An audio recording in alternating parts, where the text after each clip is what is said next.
qui est la troisième personne du pluriel, comme l'indique le NT, c'est le verbe être. Et puis, à la fin de l'autre proposition, on a sanant. À la troisième personne du pluriel, lui aussi, on voit qu'il y a un A devant le NT, ce qui veut dire que ce verbe appartient à la première conjugaison. Ok, je vais remonter un petit peu mon texte parce que ça devient rare. Voilà. Donc, on a trouvé nos deux verbes. On va donc chercher le sujet. Il nous faut un sujet pour ces deux verbes au nominatif pluriel. Quelles sont les terminaisons du nominatif pluriel que nous connaissons?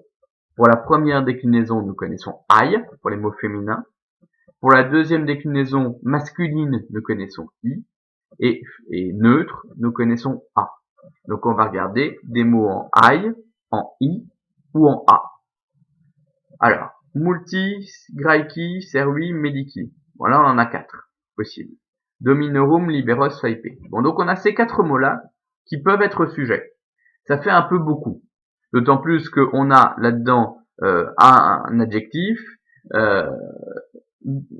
non, 2 adjectifs et 2 noms communs. Ça fait quand même un petit peu beaucoup. Ça va? Donc, probablement que certains ne seront pas sujets. Alors, qu'est-ce qui est possible? On pourrait avoir, par exemple, là-dedans, des compléments du nom au génitif singulier. C'est possible aussi, puisqu'on sait que la terminaison est I aussi pour le génitif singulier de la deuxième déclinaison. Ou bien, comme on est avec le verbe être, on a un sujet et un attribut du sujet. Alors, on va regarder un petit peu quels sont les noms communs. Alors, celui qui est le nom le plus éloigné du verbe sera son autre sujet. Alors, qu'est-ce qu'on a? On a Mediki qui est un nom commun. Donc, il est très proche du verbe, donc il ne sera probablement pas sujet, ce qui veut dire que ce sera probablement l'attribut du sujet. On remonte. Servi, est-ce que c'est un nom commun? Oui, c'est un nom commun. Donc, il est plus éloigné par rapport à Mediki du verbe, c'est probablement notre sujet. Bon, on va regarder un petit peu si c'est possible. Les esclaves sont quoi? On cherche l'attribut du sujet. Bon, Mediki, éventuellement, sont médecins. Ouais, c'est possible. Et puis on regarde devant, on a 2 adjectifs, graiki et multi. Donc, de nombreux esclaves grecs sont médecins. Est-ce qu'en français c'est correct? Oui, tout à fait. Donc voici notre analyse. Multi, graiki, servi est sujet du verbe, au nominatif masculin pluriel. Mediki est attribut du sujet du verbe, lui aussi au nominatif masculin pluriel. Donc je vous réexplique comment j'ai fait. J'ai regardé déjà ce que j'avais comme nom et comme adjectif. J'ai 2 adjectifs, multi et graiki. Ok? En latin, les adjectifs sont obligatoirement collés au nom auquel ils se rapportent. Ils forment un groupe nominal et rien ne peut couper un groupe nominal en deux, sauf un génitif. Donc il aurait fallu regarder ici si on avait un génitif ou pas. On aurait pu tester. Mais bon. Alors on aurait pu tester. Alors quel aurait pu être le génitif? Si multi avait été l'adjectif de Serbie, du coup le seul génitif possible ça aurait été graiki. Et donc ça nous aurait donné beaucoup d'esclaves du grec sont médecins. Mais quel grec? On n'a pas de nom, on n'a personne. C'est peu probable. Donc graiki est probablement ici un adjectif. Et donc multi, graiki sont 2 adjectifs. Les adjectifs étant obligatoirement collés au nom auquel ils se rapportent, ils sont adjectifs de servi. Servi est bien un nom commun, tout comme mediki. On est avec le verbe être. On a besoin de 2 nominatifs, pluriel dans le cas présent. L'un pour être sujet, l'autre pour être attribut du sujet. Alors, lequel des deux sera sujet? Est-ce que ce sera medci ou est-ce que ce sera servi?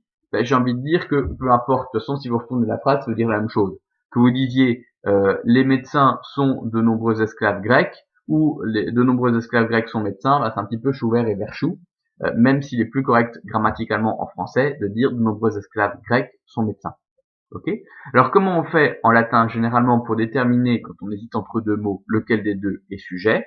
Bien généralement c'est celui qui est le plus éloigné du verbe dans ceux parmi lesquels on hésite, c'est-à-dire servi. Et du coup mediki est attribut du sujet. Donc je peux noter la traduction. De nombreux esclaves grecs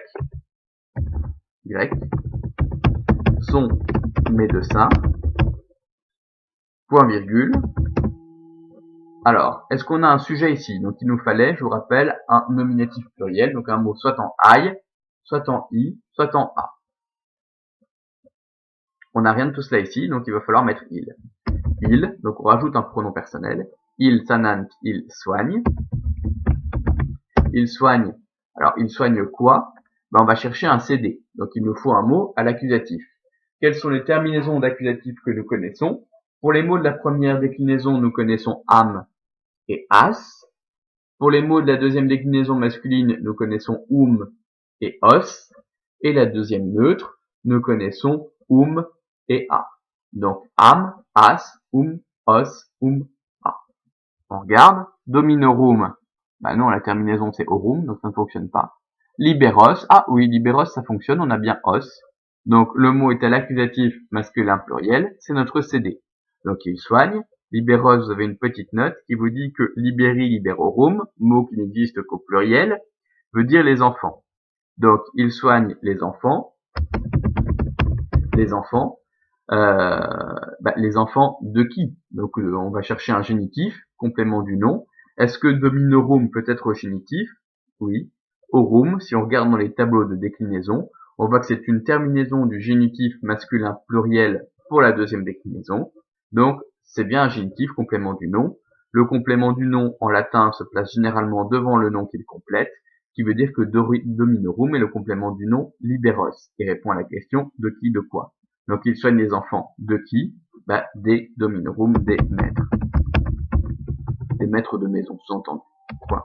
Il nous reste juste un mot, saipe. Est-ce que saipe, c'est une terminaison qu'on connaît? Donc, dominorum, fallait mettre en jaune. Est-ce que saipe, c'est une terminaison qu'on connaît? Non. Si vous allez voir dans le vocabulaire, c'est un mot invariable qui veut dire souvent.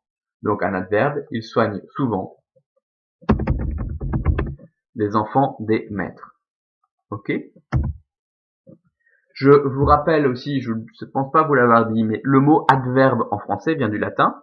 Vous avez le mot verbum, qui veut dire mot, et vous avez ad, qui veut dire près de. Verbum qui veut dire mot, ou bon, en français ce sera plutôt verbe. Donc, l'adverbe, c'est un mot qu'on place à côté du verbe. Donc, soit avant, soit après. D'accord? C'est pour ça que ça s'appelle adverbe. On termine. Dernière phrase de l'exercice. Aeneas Troiae Muros cum Troianis defendit. Bon, on cherche le verbe. Le verbe est généralement en latin à la fin des propositions, à la fin des phrases. Donc le verbe, ce serait defendit. Effectivement. Et se termine par T. C'est donc un verbe qui est à la troisième personne du singulier. On regarde ce qu'il y a devant le T. Il y a un I. Alors I, ça peut être beaucoup de choses. Ça veut dire que soit le verbe appartient à la troisième conjugaison, et dans ce cas-là, le I est une voyelle thématique, soit ce verbe appartient aux quatrième conjugaison. Je vous rappelle qu'il y a 2 quatrièmes conjugaisons. Et donc dans ce cas-là, le I fait partie du radical.